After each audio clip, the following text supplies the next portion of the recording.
They came looking for resources, expecting resistance. What they found was horror, not the kind bred by monsters, but the kind that walks, talks, and smiles, the kind born of intelligence, the kind that plans, calculates, waits.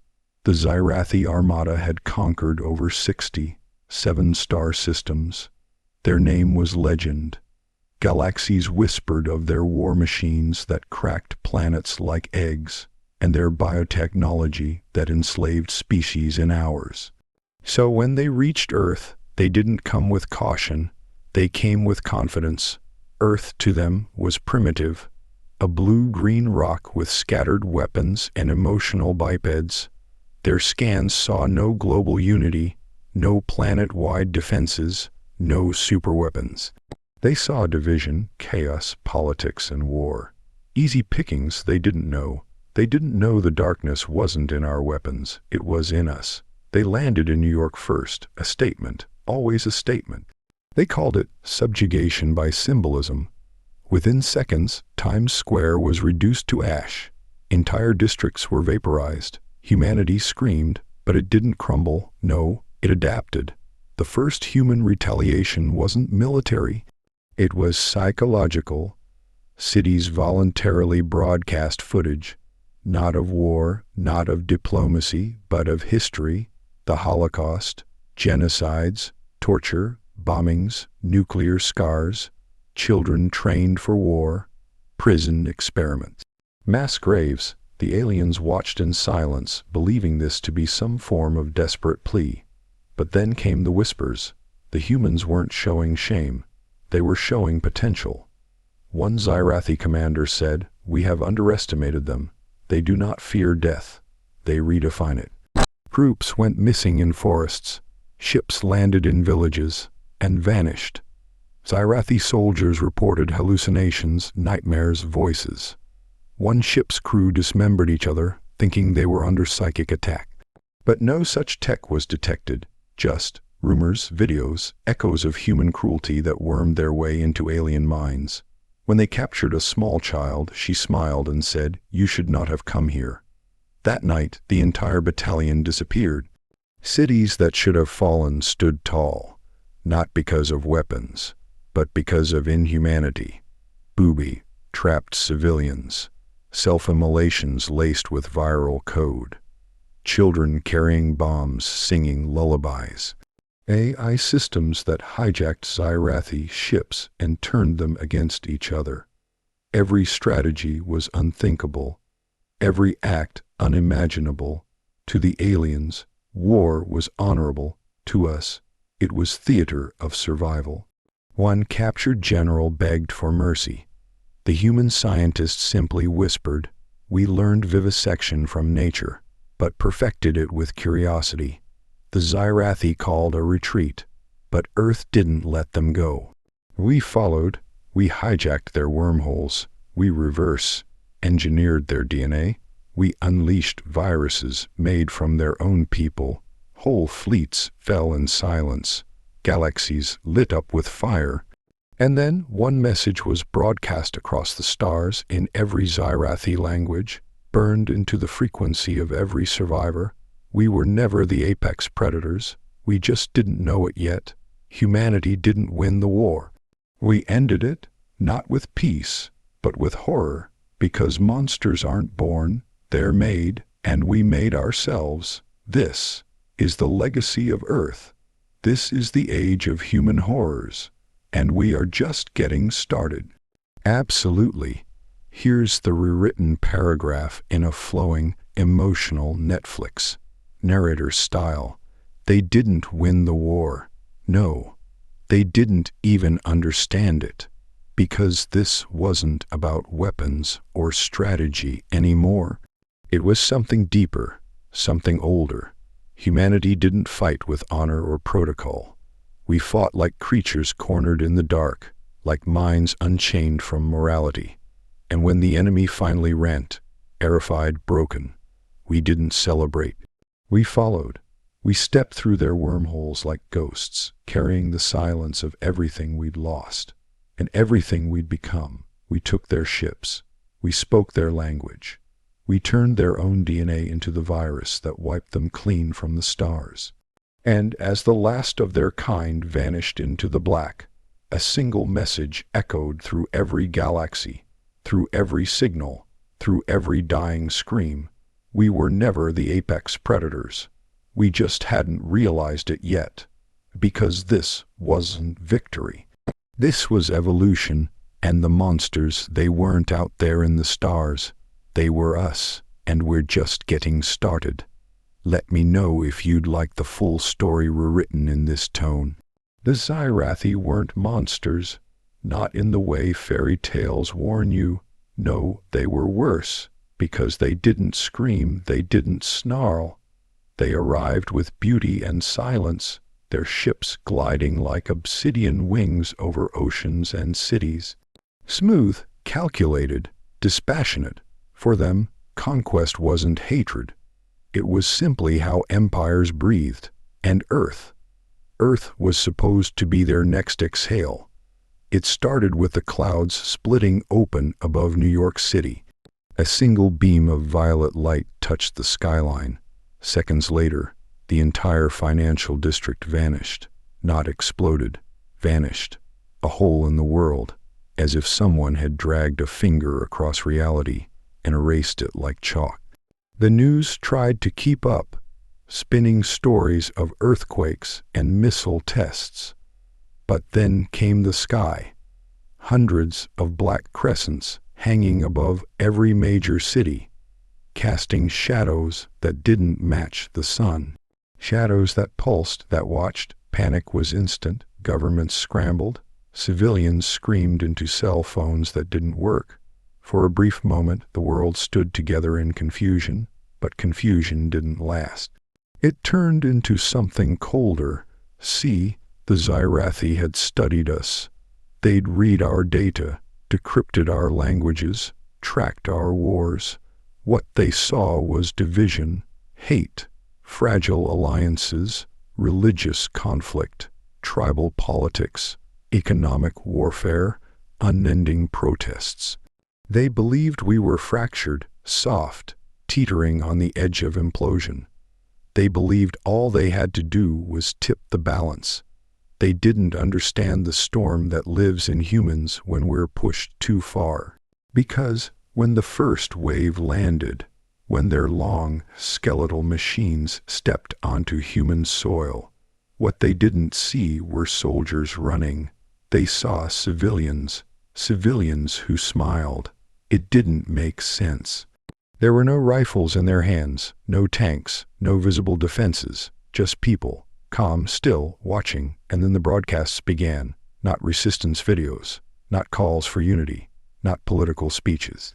History, black and white footage of mushroom clouds, children digging through rubble, eyeless dolls half buried in ash, gas chambers, trench warfare, genocide, crowds cheering for tyrants, for blood. Crying babies in the arms of mothers who had already stopped breathing, screams, real human screams, played across the airwaves on loop. The Xyrathi didn't understand. They assumed it was a plea for mercy, a primitive attempt at sympathy.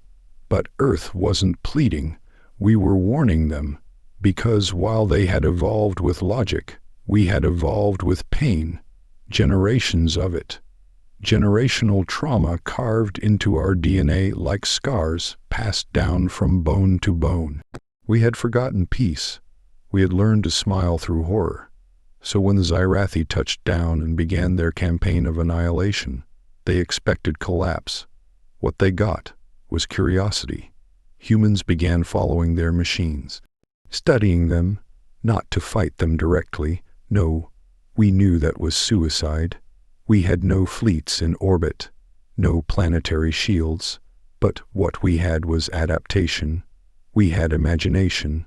The first Xyrathi drone to fall wasn't shot. It was baited, lured into an abandoned building rigged with 50 tons of industrial microwaves and human rage. The second fell to a teenager with a homemade EMP. The third, a coordinated hijack of the alien AI using nothing more than modified Wi-Fi frequencies and a child's game console. They underestimated how fast humans learn, how fast we evolve under pressure. Within days, our own satellites had reprogrammed themselves, mimicking alien signals. Within weeks, we had bootstrapped alien code into our biotech labs. We didn't need to reverse engineer everything, we just needed to understand it enough to break it. And while their technology was complex, ours was dirty, chaotic, illogical, but relentless. The Xyrathi sent in more troops. Larger waves, full battalions, but something had changed. They were no longer being hunted. They were being watched. Entire units disappeared. Their own logs showed strange things. Hallucinations, corrupted visuals, false echoes. Some soldiers swore they saw children with empty eyes. Others found themselves locked in illusions, replaying their worst memories on loop until their minds broke.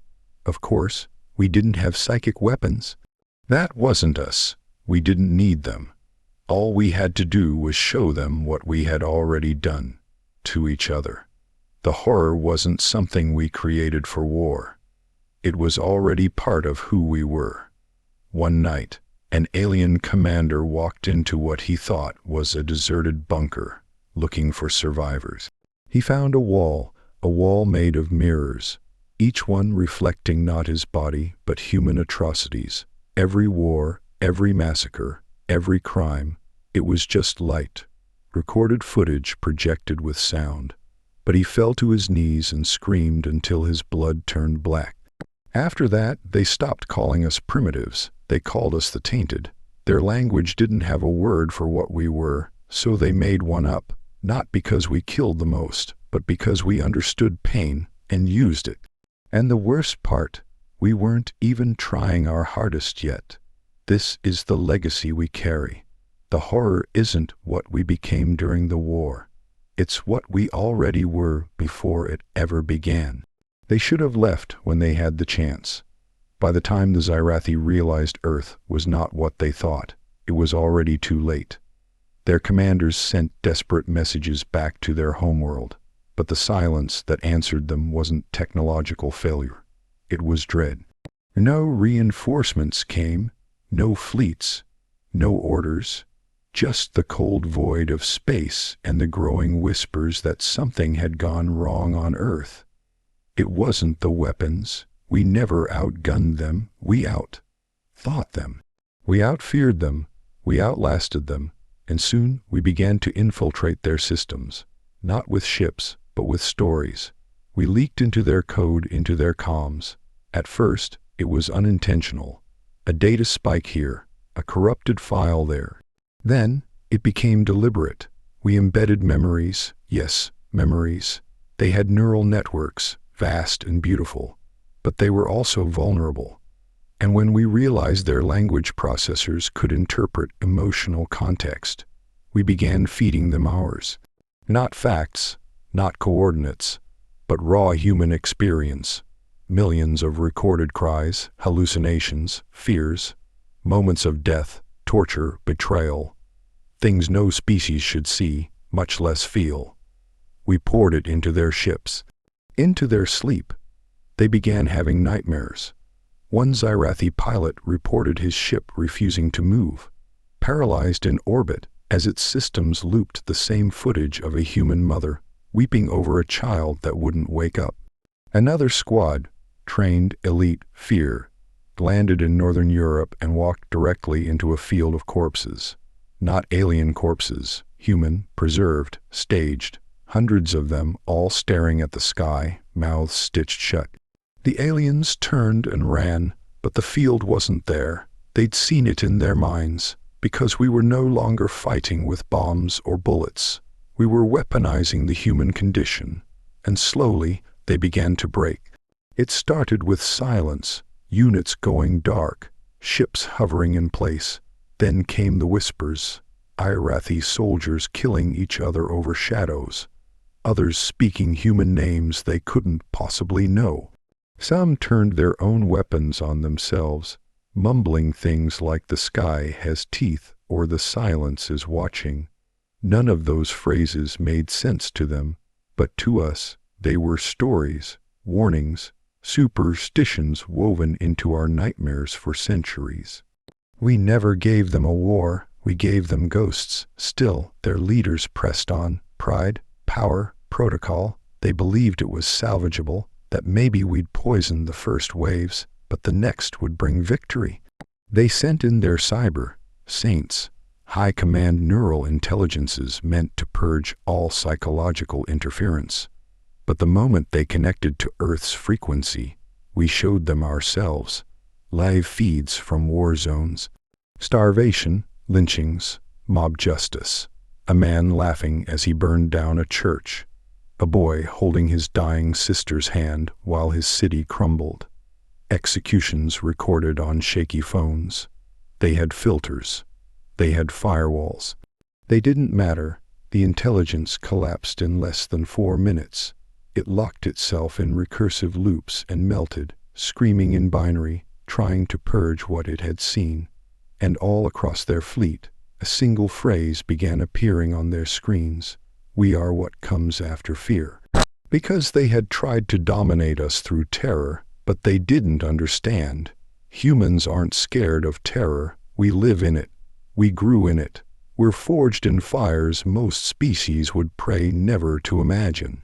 So when they finally sounded the retreat, the galaxy thought Earth would celebrate. But we didn't. We didn't cheer. We didn't rest. We followed. Hijacked vessels became our first ships. We modified them, not to be cleaner or faster, but to be louder. To broadcast our stories into space like radiation. Every planet they fled to, we were already there through screens, signals, broken satellites reborn as storytellers. One by one, their colonies began turning off the lights. Not because we attacked, but because they couldn't bear to remember us. To them, Earth had become a stain, a myth, a warning etched into every surviving mind. We never set out to destroy them. We just showed them who we are. And the thing is, we didn't create these horrors for them. We'd created them for ourselves. Long before aliens ever arrived, they thought they'd found a planet of primitives. What they found was a graveyard of ghosts still dancing in the fire. What they found was a species that had already gone through its apocalypse and learned to drink from the ashes. They thought they understood horror, but they had never met humanity. This is what happens when you bring war to a world that has already survived itself. The stars were quiet now. After the Zyrathi fled, after their transmissions faded and their engines grew cold, the void they left behind was not peace. It was a silence that stretched across the galaxy, long and still and afraid. What Earth had done, what humanity had become, was not something that ended with victory. It echoed, and from that echo, something darker began to grow. Because we didn't stop, we couldn't. What began as survival became something else, something irreversible, something that didn't just infect the aliens, but us. The horrors we unleashed, the footage, the tactics, the stories we weaponized, they didn't disappear when the war ended. They stayed, like stains on a wall that no longer wash off. The world tried to rebuild, tried to breathe again, but nothing felt real, nothing felt clean. The sky was still the same, but we were not. There were no more borders. Governments collapsed, not from destruction, but from irrelevance. The war had shown every person on Earth something they could never unsee. The truth that our monsters weren't under our beds or hiding in forests. They were in our reflections. Entire cities became shrines to the war. Some lit eternal fires. Others held festivals where people wore masks of the alien dead and told the stories backwards, as if that would undo what we had become. But it didn't, because even in our victory, even as the stars fell silent, humans couldn't forget, and worse, some didn't want to. There were those who admired what we'd done, who looked at the fear we'd struck into the cosmos and saw it as power. They formed cults, not to worship gods, but to worship ourselves. They rewrote the history of the invasion as destiny. They called it the Great Awakening, that Earth had always been the center of something far larger, that we had finally realized what we were meant to be. Not survivors, not victims, but predators. Other worlds began to whisper. Species that had once mocked humanity now spoke of us in hushed tones. They told their children stories to keep them obedient. If you disobey, the humans will come. If you lie, they'll find you. If you ever see a blue planet with a broken moon and a fire in its heart, run. We had become the galaxy's bedtime story, and we liked it. Our science exploded. Our technology evolved in years, what used to take centuries. We didn't just learn from the Xyrath. We surpassed them. We fused alien tech with human unpredictability, creating machines that thought like us, felt like us, killed like us. The first new fleet wasn't built for defense. It was built for the unknown, because Earth didn't just want to be feared. It wanted to know what else was out there, what else had dared to look at our species like we were beneath them. We weren't just seeking other threats anymore. We were hunting down witnesses. And yet, deep down, not everyone agreed. There were still those who remembered what we lost, the artists, the philosophers, the broken souls who hadn't found glory in war but guilt, who heard the screams in the dark not as victory, but as warnings. They tried to speak, to remind the world of what it once was. But their voices were drowned by thunder, by launch engines, by the sound of progress powered by pain. Some vanished, some gave up, and some joined the silence, but the rest of us kept going, because the scariest part wasn't what we'd done to the Xyrathi. It was how easy it had been. We didn't hesitate, we didn't flinch, we stared into the abyss and smiled. And now that smile is burned into the stars. Galactic civilizations now treat us like a wound that never healed. They don't invite us. They don't challenge us. They watch from a distance, hoping we never return. But deep in the void, we are building ships that can eat stars, engines powered by human memories, weapons that don't fire but speak, that whisper truths so heavy they break minds instead of walls. Because we learned something the moment the first alien ship fell. Horror isn't the enemy, it's the key. The Xyrathi came to conquer, but we infected, not with bombs, not with brute strength, but with who we are when we stop pretending to be human. And now the galaxy doesn't wonder what we'll do next. It prays it never finds out. At first, we told ourselves it was necessary. What we did to win, the darkness we unleashed, the tactics we used, the lives we broke ours and theirs. We said it was the cost of survival, of victory. A species with its back to the wall does whatever it must. That's what we whispered to each other, again and again. But what happens when the war is over? And you still hear the whispers, because something changed in us, irreversibly. The moment we stopped fighting to live and started enjoying the fear we caused.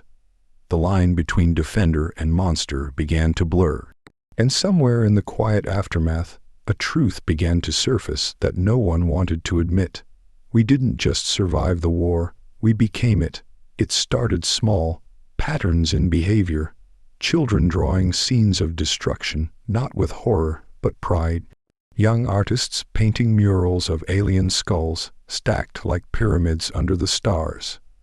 Teenagers in rebuilt cities reenacting the war like it was a game, taking turns pretending to be Xyrathi, screaming and falling with dramatic flair while their friends laughed. And who could blame them? It had become myth, legend, a story we retold so many times that we stopped feeling it in our bones. It became entertainment, a narrative, a brand. There were commercials for war museums, theme parks offering immersive invasion tours, genetic tattoos that glowed with alien code, songs with lyrics that quoted the war screams of dying Xyrathi generals. People wore them like medals, proof that humanity had not only survived, but dominated. No one stopped it. How could they? The fear we'd once endured had flipped. Now we were the thing everyone else feared. We were no longer the weak, the naive, the fractured. We were the stuff of nightmares. And in a galaxy built on hierarchy, fear is currency, and Earth had become rich. But underneath the noise, the interviews, the documentaries, the monument, something quieter festered, a kind of sickness. You could feel it in the way people spoke, the way they stopped asking if something was right and only asked if it would work, the way we began to test our new technologies not on dummies or simulations, but on ourselves, on prisoners, on the poor, on anyone no one would miss. We had become gods, but we'd forgotten how to be good. The first real sign came when a scout ship from a peaceful world, one we had no quarrel with, sent a distress signal near Mars. Mechanical failure. They needed help, not resources, not protection, just help. We intercepted the call, and we ignored it. It wasn't cruelty, not directly. It was indifference. We were busy, running simulations, constructing weapons, celebrating our rise as the galaxy's apex. Their ship drifted into our space for 3 days before the cold finally killed them. A crew of 13, none of them armed, none of them hostile. They died just beyond our atmosphere, looking down at Earth, hoping for kindness, finding silence when the footage leaked, grainy, static, filled, heart-wrenching. Something cracked in the collective human psyche. Not everyone wept, not everyone felt shame, but enough did. Enough remembered what it meant to be human before we became horrors. They called it the drift. The moment humanity realized it was no longer a victim or even a survivor. It had become something else, something cold, something distant. A planet-wide intelligence driven not by empathy, but by momentum. We didn't hate anyone, we didn't rage. We just stopped caring, and that might be worse than hate. A resistance began to rise, not against governments, because there were barely any left, not against armies, because the armies were now machines. It rose against the forgetting. A quiet rebellion made of thinkers, feelers, the last poets and priests, the last nurses and teachers who still believed that horror should be healed, not harnessed. They didn't try to take back control. They tried to bring back remorse, but remorse is a fragile thing, and in a world that rewards silence and strength, they were mocked, labeled as regressors, weaklings, traitors, not because they were wrong, but because they reminded everyone else what it felt like to care. And caring was dangerous, because if we started caring again, we'd have to look at ourselves, at what we'd done, at what we were still doing, and no one wanted to do that. So we buried them in stories, in shows, in data streams, in noise. We turned the war into fiction. We softened the screams. We edited the suffering. And we told the galaxy, we are peace now. But we weren't, not really, because something was still growing in the dark corners of the Earth. Not weapons, not armies, ideas. Ideas that maybe we were never meant to survive like this. That maybe the price of winning was too high. That maybe we hadn't saved humanity. Maybe we'd lost it. Because sometimes the scariest thing isn't the enemy outside. It's the one we brought home with us. Not all monsters scream when they rise. Some wake up slowly, quietly, in the reflection of a mirror, in the silence between questions no one wants to ask, because the scariest part wasn't that we had become something feared. It was that we liked it. That was the truth no one said out loud. Not in the broadcasts, not in the interviews, not even in the privacy of our own minds. But it was there. In the way our cities were rebuilt with towering obelisks of alien steel. In the way our leaders started wearing the insignia of the invasion like a crown. We weren't just remembering what we did. We were celebrating it. Entire generations were now growing up in a world where horror wasn't a warning. It was culture. In schools, children learned strategy by studying the psychological warfare, we used to dismantle alien minds. They were tested on the fear algorithms that broke enemy neural cores. They were graded on empathy suppression techniques. We used to teach math and art. Now we taught how to shatter a mind in 6 seconds or less. And the kids, they were good at it, too good. Some of them laughed through simulations that would have made their grandparents vomit. They called them games. One program even became a global sensation, a virtual reality recreation of the fall of the Xyrathi core, where players competed not to win the battle, but to make the enemy beg before they died. It sold 100 million copies. And no one asked why, because deep down everyone already knew the answer. Horror had become normal, not the kind that hides in the closet or creeps down the hallway. No, our horror wore uniforms and medals. It gave speeches, it launched missions, it paid bonuses to engineers who could make a weapon that induced despair instead of just death. We weren't just monsters, we were efficient. And yet, under all the glory and innovation, the cracks were beginning to show. Quiet suicides in the tech labs, scientists who stared too long into the things they'd created, soldiers who couldn't sleep because the screams they'd extracted from enemy prisoners never really left their ears.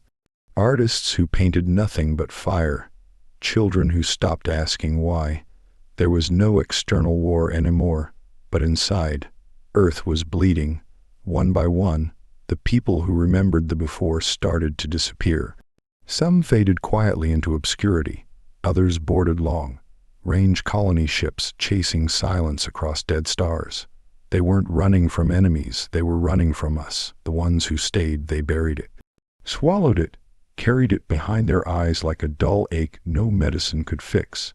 Because how do you tell a world that calls itself victorious that it's actually sick?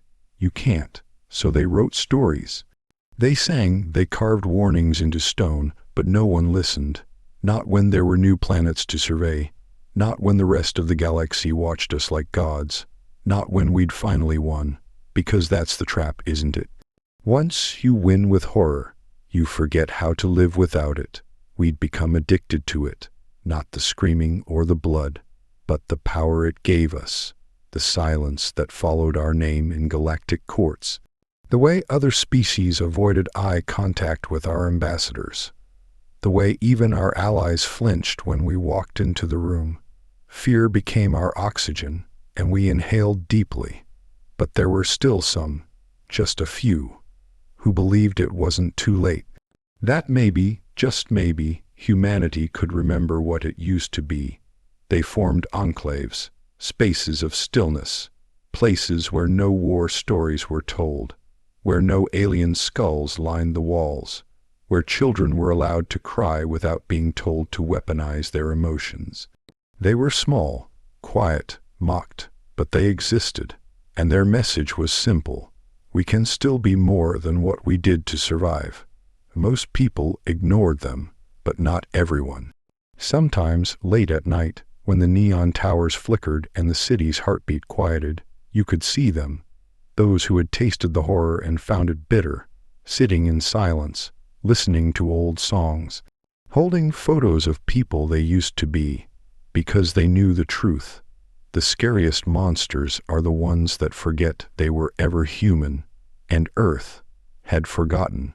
It forgot what laughter sounds like when it's not forced, what joy feels like when it's not built on someone else's ashes, what peace is, real peace, not the kind enforced by silence and satellites. We didn't lose the war, but maybe we lost something worse, ourselves. And in the end, maybe that was the plan all along. Maybe the Xyrathi never wanted to destroy us. Maybe they just wanted us to become them, and we did. We just did it better. There was a time when humanity looked up at the stars with wonder, but now we look up with something colder, ownership, because the stars don't inspire us anymore. They belong to us now, at least, that's what we've come to believe. We earned them, didn't we? We bled for them, burned for them, broke for them. The galaxy had its chance to coexist. It chose fear. It gave us war. And so we gave it ourselves. Not the fragile, hopeful version of humanity that once dreamed of reaching other worlds. No, we gave it the version sharpened by loss, hardened by betrayal, and trained to never be underestimated again. Now, Earth's fleets stretch like shadows across light. Years, not armies of conquest, at least not officially. We call them stabilization vessels, diplomatic observers, incident monitors. But everyone knows the truth. They're reminders. Reminders of what happened when a species thought it could dominate us. Reminders of what came next, of what we became to win. Most of the galaxy doesn't dare test us anymore. Not militarily, not politically. They nod, they agree, they comply. But we can feel it in the quiet. In the way their transmissions slow when our ships approach. In the tremble beneath their words when they call us partners. It's not respect, it's survival. And here's the thing. On the surface, it looks like peace. No wars, no invasions, no mass extinctions. Earth helps broker treaties, sends medicine, provides artificial intelligence to uplift less developed species. Human ambassadors walk through alien cities with smiles on their faces. But beneath those smiles, there's always something watching. Each alliance we make comes with terms. Each cure comes with a clause. Each moment of mercy is a transaction. Nothing is free, because Earth doesn't do free anymore. Not after what it cost us. Some worlds accept that. Some don't. And the ones that don't, they vanish. Not in explosions, not in flames, but in whispers. Power grids go dark. Satellites drift off orbit. Populations fall ill with unknown conditions. Their leaders wake up screaming, if they wake up at all. And every time the message is the same, we remember. Because we do. The world may have moved on, but we haven't forgotten the moment they arrived. The humiliation, the fear, the way the sky looked the night New York fell, we carry that memory like a wound that never fully closed. And every time we reach another star, we ask the same question: do they deserve to exist in a galaxy where we suffered like that? That question alone terrifies them, because how do you answer it? How do you convince a race that clawed its way out of extinction that you're not a threat? You can't, so they play along, they flatter us. They host our diplomats, they install our tech. Some even wear our clothes, learn our languages, mimic our expressions. But every now and then, one makes a mistake. They speak out, they protest. They remind us we were once the scared ones. And that's when Earth reminds them who we are now. It's always quiet, always clean, a glitch in their AI, a missed heartbeat, a fleet that never returns, and then nothing, as if they were never there at all. But we remember, we always do. Back home, the people watch the broadcasts, hear the speeches, peace through strength. The leaders say, security through power, and the crowds cheer because they know it's not about morality. It's about never being weak again. And if that means playing the villain, so be it. Because when we looked into the eyes of the Zyrathi and saw their terror, when we made them flee not from our weapons, but from our history, we realized something terrifying. We don't need to conquer the galaxy. We just need it to believe that we could at any moment if we chose to. And they do believe it. They believe it so deeply that sometimes we don't even have to do anything. Just the rumor of a human fleet approaching is enough to make entire governments surrender. Whole planets shift their laws overnight to please us. Statues are built, songs are written, old cultures erased to make space for ours. And still, we're not satisfied, because there's always one question echoing in the halls of every human war council. One thought that no one says out loud, but every soul at the table is thinking. If the galaxy still fears us, what happens if it stops? That's the new war. Not with weapons, but with memory. We keep them afraid, not by killing them, but by keeping them close. Close enough to love us. Close enough to rely on us. Close enough that when they think of safety, they think of the same species that once turned war into a language. So now Earth doesn't conquer planets. It colonizes loyalty and the stars. They are filled with systems that look peaceful on the surface, but beneath it all, you can feel it. The pulse of something coiled, waiting, watching. We built a world where horror wasn't just a weapon. It became the foundation of our diplomacy, because that's who we are now. Not heroes, not monsters, memory. Living, breathing memory wrapped in human skin.